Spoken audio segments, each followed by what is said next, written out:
দেশ এবং প্রবাস থেকে আপনারা যারা সংযুক্ত আছেন, আমাদের ভিডিও দেখছেন এবং শুনছেন, সবাইকে আন্তরিক প্রীতি ও শুভেচ্ছা জানিয়ে শুরু করছি আজকের প্রতিবেদন। প্রতিবেদনে অংশ নেওয়া এই সুন্দর আপুটির জীবনের গল্প কথাগুলো আজকে আপনাদের মাঝে তুলে ধরবো। কেন এসেছে প্রতিবেদনে বিস্তারিত আলোচনা থাকছে। আপুটি দেখতে খুবই চমৎকার।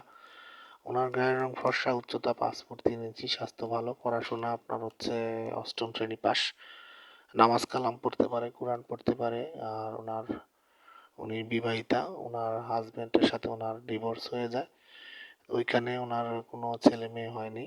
তো বর্তমানে বাবার বাড়িতে আছে, বাবা মা আছে, আর ওনার আর একটা ছোট ভাই আছে। ভাইটি মাদ্রাসাতে পড়াশোনা করে।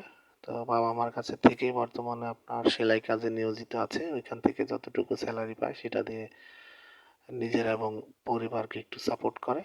তো বাবা মার সিদ্ধান্ত অনুযায়ী আবার নতুন করে জীবন শুরু করতে চায়, সেজন্য একজন ভালো মনের মানুষের খোঁজে প্রতিবেদনে এসেছে।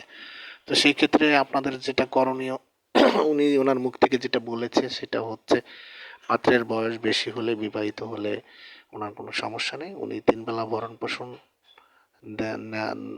ভরণ পোষণের দায়িত্ব নেওয়ার মতন একজন ভালো মনের মানুষ হলেই ওনার চলবে। আপনারা যারা আগ্রহী আছেন, আরও বিস্তারিত কথা বলতে চান, ওনার সাথে স্ক্রিনে দেওয়ার নাম্বার আছে, নাম্বারে ফোন দিয়ে সব কিছু ডিটেলস ওনার মুখ থেকে জেনে নিতে পারেন এবং সম্পর্ক তৈরি করতে পারেন। আর আমাদের চ্যানেলের ভিডিওগুলো যদি আপনাদের ভালো লাগে, প্রত্যেকটি ভিডিওতে একটি লাইক, কমেন্ট, শেয়ার করবেন, চ্যানেলটিকে সাবস্ক্রাইব করবেন, পাশে থাকবেন, সাপোর্ট করবেন, সেই প্রত্যাশায় আজকের মতো বিদায় নিচ্ছি। ভালো থাকুন, সুস্থ থাকুন, স্বপ্নভূমি চ্যানেলের সাথে থাকুন। আসসালামু আলাইকুম।